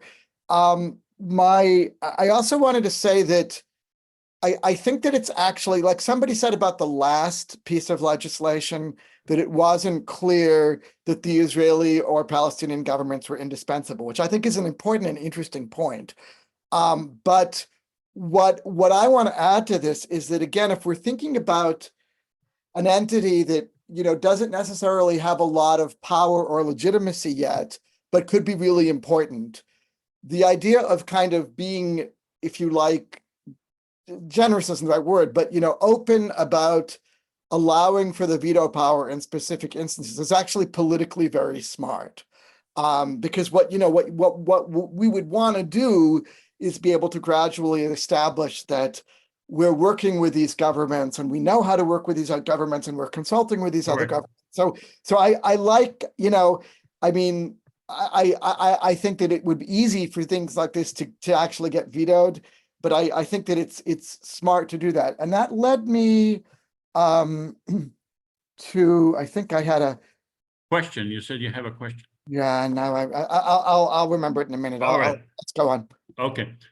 So we were going to pass another legislation, but we are running out of time. So we're going to, the next legislation that Professor Mednicoff wanted to speak about is making peace with Iran, Lebanon, and Syria. We're not going to discuss it much, although it's very important. But this just to illustrate the fact that we are an independent, separate government from the Israeli and the Palestinian government. We are Palestinians and Israelis together, and we are entitled to require to have peace with Iran, Lebanon, and Syria. We do not have to accept the current political threats or military threats by Israel and Iran and Lebanon and Syria, because it's threatening our people, our existence. So because we're running out of time, we're not going to vote on that. Let's have the post-simulation survey. After participating in the simulation, do you support a common federal for the people of Israel and Palestine? Please vote. Now everyone can vote, including the Prime Minister of Israel and the President of Palestine. Dan and I are not allowed to vote. We cannot vote because we are the host and the co-host. Okay. So we started with 89% support. Now we are 95% support and 5% opposed. So I'm going to open this up now for a discussion and questions for Professor Mednicoff. But I ask you, please try to discuss the open discussion based on these criteria. Could the IPC make peace? What is the alternative? What other alternative do we have? And think about those assumptions again. Are we able to achieve those assumptions? In my opinion, those assumptions are very, very likely.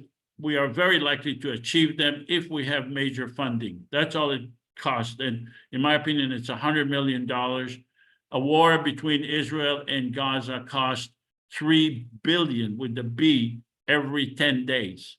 $100 million could make peace and could end the suffering for the Palestinian and the Israeli people together. So a common democratic confederation can bring peace. Online election is feasible. And we have to remember that the current governments are not legitimate in the entire area of Israel and Palestine. So this is what you can buy for $100 million, or you can help resolve the conflict in Israel, Palestine. So I'm going to open this up now for a discussion, and now you can make your comments and have your questions and asked. So let's if you want to ask questions, and go ahead and raise your hand. Let's start with Shlomo. You need to unmute. Yeah, I have a general question to to Professor Mednicoff. I understand you've been around the block, so to speak. Could you explain, do you have any answer to the question of how could you explain that the United States of America is supporting an ongoing genocide day by day by day? People are dying, children are dying. It's incomprehensible for the rest of the world. It is against the American interest. It's definitely against Israel itself. This genocide is a suicidal too. But the question is, how can you explain the United States of America? What is the interest really in supporting this? They need Israel. Mhm. They need Israel to control, to make sure all the oil fields are okay. Because if somebody takes over the U.S. oil fields, it's not good. So I think they help them for that reason, for military reasons, and also you're ignoring what happened on the 7th of October. You're ignoring it like most people. And there is no connection. There is no connection between the October 7 and the extermination of the Palestinians. Do you really think if Israel wake up, yeah. Do you really think if Israel wanted to do genocide like they're being convicted of, or do you think it would take that long, really, with nuclear weapons and with all that stuff? Do you really think they're trying to kill all the Palestinians? Or yes, I really think they want to kill all the Palestinians. Yeah, absolutely, and that's the reason why you see what you see, because it's nothing about 7/11 and 7/10 is to do with it. It is an excuse, absolutely. I don't think this discussion has anything to do with what we're talking about. What we're talking about is the establishment of a government that could stop all that. My comment is, how do you implement this? How do you get it started? It's very pie in the sky, but the practicality of getting it going seems overwhelming. I don't know how you would start it. No, I agree. I'd like to suggest that we realize that there are people who have their hands up and they should be. Okay, let's go to Charles and then Daniel Wolf and then Janice and then Sean. So I'm waiting for Professor Mednicoff's answer to this. Yeah. Shlomo's question was directed to Professor Mednicoff. I tend to like to accumulate questions, and I also agree. I mean, I'm happy to talk about U.S. connections to Israel, but I also agree that that's a little bit irrelevant to what we're talking about. But I'm happy to. Why don't people make a few more comments and questions? And okay. All right, Charles, and then Daniel, and you want people. You'll decide when you want to answer the question. I can take I can listen to 4 or 5 things before I say something. Okay. Everybody gets All right, let's go to Charles and then Daniel and Janice. I just wanted to hear you expound a little bit more on the basic kind of inside-outside strategy you see the IPC being capable of. In other words, inside strategy being a lever by which those people who are capable of working together in Israel Palestine having more political power and creating momentum, and also the outside strategy of then that becoming something that the international community could work on with them, as opposed to the United Nations, which Israel has ignored with the U.S. blessing since 1948. All right, Daniel Wolf. Yes, I had to click myself off mute. Thank you very much. This has been extremely interesting. And I especially appreciate your let's call it authoritative management of the process. I'm the president. Yes. And Professor Mednicoff has been quite elucidating. With respect to the United States, with the prior question, I've just finished writing a rather exhaustive pathway analysis for Gaza and Israel, and I had to really dig into this. And I came to the conclusion that the three primary predicates for U.S. support of Israel at this point, for unconditional support of Israel, I should distinguish that, are one, of course, President Biden's emotional connection with Israel. Warte Moment, jetzt muss ich erst ein bisschen wieder leise machen. Okay. Gottfried, would you mute yourself, please? So President Biden has been saying for decades that if we didn't have an Israel in the Middle East, we have to invent one. And that's an atavistic policy. Israel is as much a liability now as an asset. But that's the reason for his personal commitment. But there's also the fact that ever since President H.W. Bush got beaten down pretty badly when he suspended a loan guarantee to Israel in 81, I believe. 80, yeah. No, it wasn't 81. It was 88, something like 82. I mean, 87, something like that. It was after he was president. His support fell from, from something like 35% to 11%, just right away. And it's become a third rail in American politics. And as a consequence, I think that the State Department has developed a kind of a sense of hysteresis, i.e., a kind of channelization. It cannot exercise creativity outside the bounds of the restrictions imposed by this simple political reality. And then the final aspect is the Israel lobby. It's not just AIPAC, it's a vast network of about 7 million American Jews who are now becoming more split than ever in the United States, but are nevertheless quite influential in Congress. And it makes Congress people very afraid to speak out for fear of being primary. The AIPAC exercises a kind of an NRA style control over the Congress. It's quite solid. My comment about this exercise and about the IPC is very positive. I don't see it kind of adopting Professor Mednicoff's lingo. The bad news is I don't see it happening all at once. The good news is I would see that if Gaza gets a rebuilding process started again, but a rebuilding for not a rebuilding back into another prison camp, but a rebuilding towards something like an Arab Barcelona on the Eastern Mediterranean, prosperous, the center of the commercial and business and trade center of a future Palestinian state. Yes. That it could be the core, the hub of the state, and that the West Bank, because of simple necessity, would have to become a consociational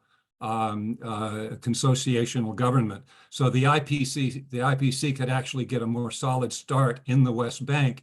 And then when both Israelis and Palestinians over time, maybe 25 years from now, are comfortable with the idea of peace between the peoples, maybe another generation has grown up and the people who experienced 7/10 are dead, then at that point, you could have the IPC expanding into the entirety of the territory. That's my opinion. All right, before we go to Janice, Professor Mednicoff. Yeah, I think this is a good point for me to step in. So, I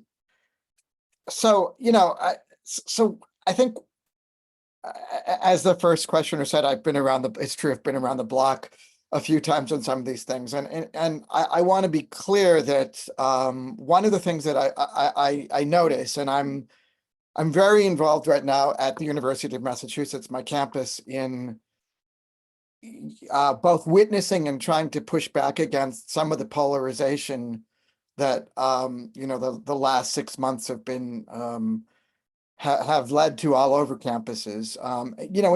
With that as sort of a big lens for me, I mean, first of all, I want to say it's great. It's great that Yosef's trying to bring a variety of people together to kind of talk about this, and that there can be real arguments. Like there are some real arguments in the chat that were not about the IPC that are maybe conversations that people need to have in a respectful way. And so I appreciate that. And in that regard, I don't want to say a whole lot about U.S. Israel, and I'll mostly because foreign relations are complicated, and I don't what I don't want to do is kind of reify any position at a moment when people are legitimately arguing, in the U.S. about what the role of the U.S. with respect to Israel should be.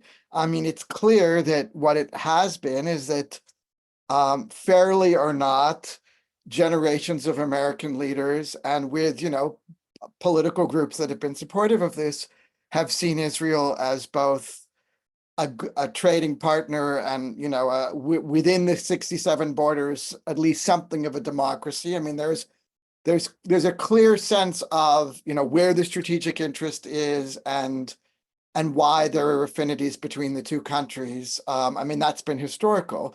And in a lot of ways, what I think is actually really interesting to focus on when we're thinking about U.S. Israel, is that things are really shifting now. The big story is not, well, I don't know. I mean, it is a big story, obviously, the decades of U.S. bankrolling of, the Israeli government, the Israeli military. But the very interesting story is what's happening now. And obviously, many people on this call are probably in various ways part of what's happening now, right? So I mean, we're seeing a real shift away from, certainly within the Democratic Party, U.S. kind of blanket support for Israel, and that's it shows that foreign policy is a highly contested and interesting issue. So I mean, I think this is just something that people are active in now, and we're watching, and I think there really is a response to both October 7th and to the very strong perception that Israel's response to October 7th is disproportional, inappropriate, and in various ways likely violative of international law. And I say likely because any legal claim is something that has to be proven over time, and we have the ICC recent decision that essentially says we're not making a declaration about genocide, but there's concern that genocide could happen, which is what lawyers do. So all of that is to say, this is a really interesting moment of watching the needle push on U.S. connection to Israel, and that could well matter to the IPC, if it as we move forward. The second thing I wanted to say, I mean, the more important thing, and I'll try not to talk too long because I want to leave other people a chance, but this question of how the IPC can come about. I mean, that's obviously, and I know, Yosef, this is probably your whole life, as we say, the elephant in the room, because clearly it's hard for me to imagine most people in the Israeli government in any way wanting this to go forward. And, it isn't just a matter of money allowing people to vote. I mean, a government with an established military has substantial and is willing to use substantial, means to try to derail something. So, I mean, I think, this is a tough moment to see it happening. And I to the sort of inside-outside strategy, I mean, for me, as somebody who thinks a lot about regional approaches to politics, that's kind of where I'm a little maybe distinct, or I offer something a little different than some of the other people that have been experts on the simulation. For somebody who thinks about regional issues, I mean, I really think that there is a hunger in the region for this to be resolved. October 7th showed, as you all know, that Israel's efforts to tell the rest of the world that it's possible to sort of move forward in the region without mind to Palestinian rights, that doesn't work. It doesn't work. It hasn't worked. And so states that have made peace in the region with Israel, or that want to, like the Emirates, and Saudi Arabia, are really looking for a way that they can both take advantage of what Israel's economy and level of scientific development allows, but also, not be connected to Israel's ongoing oppression of Palestinians. And so, the answer really is some kind of new institutional or regional approaches that can push back against, how much the Israeli government and how much Hamas or other Palestinian groups that tend to not want to work with, not believe in some of the things that are in the Constitution. How can you push back against kind of all of the forces that don't really recognize the other? And the answer's got to be a new regional approaches and regional solutions. So, I mean, I think where the IPC could possibly come into place is exactly this kind of what we're saying inside outside thing. I mean, I think that outside countries with funding and other kind of political groups could really push on this, having some opportunity of emerging, and then it would be up to people on the inside, people who are dedicated to something like the IPC, to really think about this in a politically thoughtful, step-by-step, incremental way, so that all the various traps, right, in the way of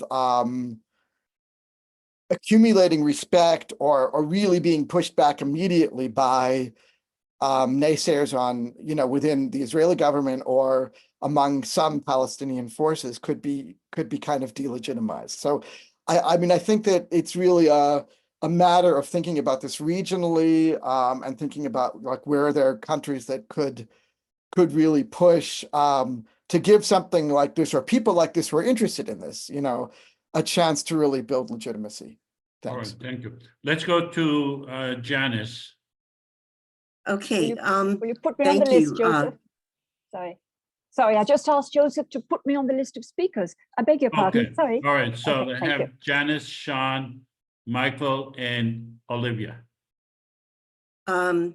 First, in response to one thing the professor said, I'd like to say I would enjoy moving out of interesting times.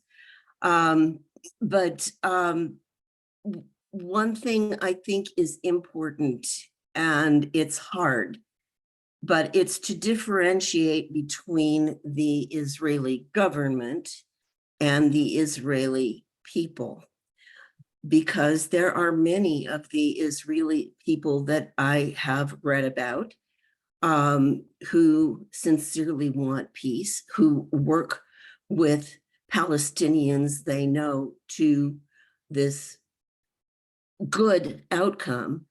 And then the Israeli government is very aggressive, and I think led by a man who is no longer reasonable. And then I would also like to say that things in the US are complicated. We've got a lot on our plates, and we can't give this as much attention as it deserves because we're fighting for our democracy. So I don't have any of the qualifications that the professor or Daniel have. I just feel in my bones that something's got to give in a good way. So thank you. Yeah. All right, Sean, and then Michael, and then Olivia. Sean. Joseph, I have an idea if you want to hear, like, lately, we want to try to bring the IPC to more people to know that there's IPC and more people to participate in it.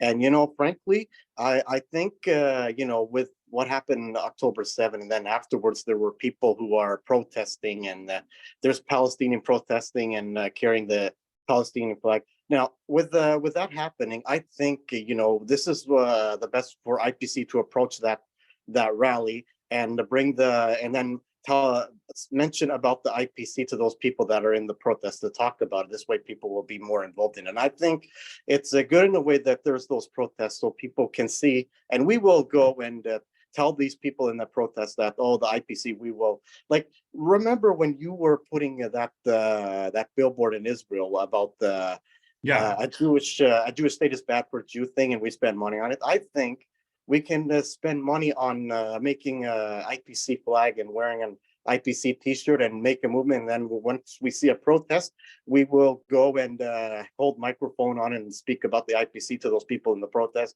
and tell them to to that we are having this movement. If people are interested, I think this is a good opportunity for the IPC to spread their words out, rather if it's an Israeli rally or a Palestinian rally. What do you think? Do you think this is a good idea? It is a good idea. You know, I am given many ideas. It's really a matter of funding. It's a matter of organization. My thoughts are good. Do it. You know, rather than I will do it, because you have to understand I have limits too. Is there any way you could send me by email, or if I can do something, or spread some word out, or I could get a notification, I can print it and I can send you the logo of the IPC, and you can create the t-shirts and then everything else. Yes. Okay, no problem. All right, let's go to Michael. Good idea. It's a good idea. Michael. Thank you. Thank you very much. I really appreciate it. I'm sorry I got in probably a few minutes late, so a few things I kind of missed out. But just about 3 points I wanted to put out very quickly. One is that this is a very important endeavor. It is meant to actually save lives, to bring peace and create posterity. And we need to actually understand that. But I believe it might help us to learn from the mistakes of the past. Most of the time, when you look at the mistakes people have made, you actually understand better where you're going. For example, like I said earlier on, we've got the UN, whose dysfunctionality eventually came out because of polarization, extremism, and things of that nature. So we need to actually find a way of structuring the language so that people can actually be influenced, the governments, the leaders that we're talking about. So we need to avoid that so that we don't have the same futility. Number two is understanding that when what specific mistakes are you talking about? Yes. Now, for example, I noticed that with I think somebody mentioned earlier on things like influence peddling and bending to sides and extremism, which means that when you now come and set certain terms, the people that you're trying to bring on board find them extremists, or they might find it offensive. So what happens now is that you need to rule instead of influence. And as we know, ruling never actually works permanently. Influencing does this, especially when you bring parties to the table. Then you have understanding human dynamics. We've seen the situation in Rwanda, in Yugoslavia, so on. So there are things that might actually be very politically correct, but not fundamentally truthful and helpful. So which means actually there's a boiling pot, which eventually comes out as a genocide situation or something like that. Why? Because people tend to psychologically bottle up things. Now, I know people have mentioned things like I think October 7th and what's currently happening. And on the lighter side of it, one person would say, if let's say hostages had been released in 1 week, wouldn't have this situation, right? But that's not politically correct. So most people are not going to find it interesting. So what we do is find the dynamic of that to relate to that. And then finally, the gentleman who last spoke, I didn't get his name, talked about, Sean, he talked about how to bring more people on board, because lots of people now are demonstrating on extremist and emotional perspectives, as opposed to dealing with issues from a holistic perspective that is unifying. And this is where IPC comes in, that we need to kind of narrow down. Somebody said, if you cannot explain something in one sentence, you probably don't understand it. And where we need to do with IPC, we need to come up with that, elevator pitch that everyone is going to be spreading out, because as you look for the funding, the quantitative size of people that have picked up with you always make a lot of better sense. So those are the 3 basic points I'm hoping that I've explained that I think would actually help. Thank you. Let's go to Olivia, and then we'll go to. Thank you. Good evening. Can you hear me okay? Okay. Can you hear me okay, Joseph? Yes. Can you hear me? Yes. Okay. Well, good evening to everybody, including our host, who spoke about interesting times. Well, I don't exactly agree. Massive suffering has been inflicted on the Palestinians day in, day out. with the complicity of the Western countries, above all the US and European countries. Now, there's a moral dimension to all this. It's not in the interest of the US to be seen as complicit. It's not in their interest. Why doesn't Biden pronounce harsher words? Well, because of the lobby, number one, and also because, or connected with the lobby, these billionaire Jewish donors might not donate. They'll donate to Trump if Biden says one word too many. Okay, that's my personal opinion, but I don't live in Washington. The Western European countries, some of them now realize, like when the Brits put David Cameron as Minister of Foreign Affairs, I think there was a reason. He's got contacts, he's got intelligence. He was a bad prime minister, but he was a prime minister. David Cameron realizes that in the future, people are going to say to him, "You were a staunch ally of Israel." That doesn't look good. So David Cameron is pulling out all the stops for, humanitarian aid and all this. Humanitarian pause. I've always thought the expression was so offensive. What is that? A coffee break? And then we get back to the killing, a pizza break, then we start killing again next week or tomorrow or whatever. It's horrendous. It's horrendous. Now, Western governments have behaved disgracefully, not Western people. They are still downtown demonstrating, ceasefire immediately, and they're not going away and they're not going to stop. So let us consider the geopolitical situation. The global South will be more powerful in the future, in the imminent future, in the not so distant future. I don't know. I'm not a political scientist. The global South does not support Israel. Now, think about the doctors they have killed. Just stop and think about that. Doctors have been killed and tortured. Doctors save human lives. Okay? Doctors save lives. Nurses and doctors are being killed. Okay, hang on. I haven't got to the end yet. I'm not going to list the horrors, because we are familiar with the horrors. The whole world is looking at the horrors all the time. It's very easy now. We're all connected. We can, fortunately, we can assess, we can get information from dissident journalists, alternative information, because mainstream coverage in Europe has been pretty awful, pretty shoddy. They're trying to improve it, have been trying to improve it recently. It's too little too late. Coverage in the US, I don't know. I leave you to comment on that because you live in the US. The US has always boasted of being a force for freedom and democracy around the world. This is a joke. This is a sick joke and nothing else. Mike, all this begs the question, considering the global South, considering the decline and decay of the US nowadays and of the UK and the awful problems they're facing and the economy and blah, blah, blah, blah, blah. All this begs the question, is Israel digging her own grave? Right, let's move on to Palestinians, okay?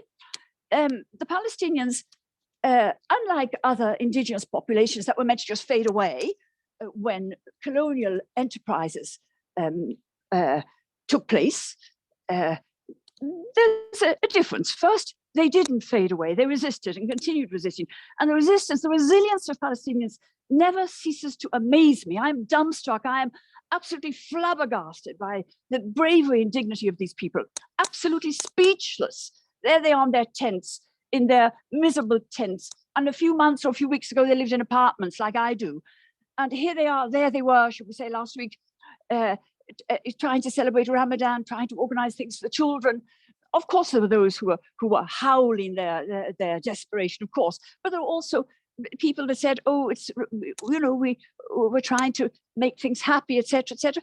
It's how I remain speechless in front of all this. Now, the Palestinians need, of course, to get their act together and have some sort of a joint Palestinian government in waiting, I'd say. Government in waiting, and that's difficult. It's very difficult because they're very divided. There are different factions. I'll finish soon. I'll finish soon, Joseph. Don't worry. You don't you never interrupt Charles. You never interrupt Charles. Just pretend I'm Charles, and I listen with interest to what Charles says. Just pretend I'm Charles, okay? I'll finish very soon. Don't worry. Yeah, I've noticed that. So, Palestinians need to have something going. Now they're very divided. There are some wonderful people whose books I read. One stands out, Mustafa Barghouti, the cousin of the guy that's behind bars. Oh, the clever ones have been put behind bars years ago, you know, rotting away in jail. So there are some very competent people, some highly educated people, some highly educated people. I do hope they can get together, because any future government of whatever space will be left, you know, it's kind of shrinking. Of course, one land for everybody would be ideal, one space and with equal rights. But that, I don't think people are quite ready for that. But we hope that will come sometime. It's so goddamn obvious. I mean, my God, a 10-year-old could understand it. Right. One has to understand that when I say everyone has to be brought on board, that includes Islamic Jihad, it includes Hamas, it includes PLO, it includes the various factions of PLO. They're very divided, and shall we say they don't like each other, you know. But when people mention, now that times have changed, people mention, oh, the similarities between the Northern Ireland situation and struggle for civil rights and the South African struggle for all kinds of rights, political rights. People mention the similarities. Well, let me remind you that the government of the Northern Ireland is Sinn Féin. Sinn Féin is the IRA. It was called, it's a small place, you know, it was called, they called themselves the political branch, whereas the military branch was IRA. But because it's a very small country, they were one and the same thing. They're now in government and will probably be in government in the Republic. Olivia? Okay. Hang on, I'm almost You know finished. that Hang on. every one of us would like to be talking as long as you are. Okay, I've only got one more sentence. Strongly. Yeah, sure. And do please forgive me. I won't talk for the next 6 months. So, you know, you can talk for the next 6 months. I know. Just one more thing. Yeah, The Olivia. government in South Africa is the ANC. End of story. So please consider that any future government has got to include Hamas. Bye-bye. End of story. Bye-bye. Thank you. Bye, Olivia. Let's go to Margaret. Margaret? Okay, before we go to Margaret, the professor, okay, go ahead, Margaret. Hey, I don't know how I got on the list, how I got invited to this Zoom, but it's what I've been seeking, is somebody with brains objectively talking about this. But what I just want to comment is, optimistically, could this expand to a Middle East, all the countries around there, just like the EU has people begging to join the process? Thanks, that's all. That's a very good question. I think it could be a formula. It's actually a formula looking for a problem, or a formula that can solve many issues around the world, including North Korea and South Korea. But since I have been accused of being delusional, I don't want to expand the discussion beyond Israel Palestine in order to not give ammunition to those that are accusing me of being delusional. Professor Mednicoff, are you able to respond to the comments that were made by the Sure, various... I have to go in a sec, but yeah, well, I mean, I think, you know, I'm not gonna, I mean, I think I'm here mostly to address questions rather than comments. I mean, and obviously people have, you know, strong arguments about what's going on, and that's appropriate.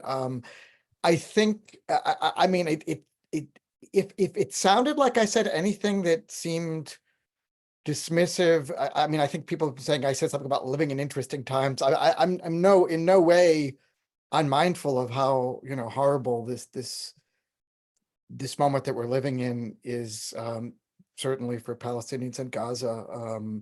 And I think that what I did say is that I appreciate approaches like this where people can, you know, kind of talk and argue with one another, and where hopefully we're working against polarization so that, you know, we can actually be advancing things that can make Palestinians' lives better, and, you know, also be mindful of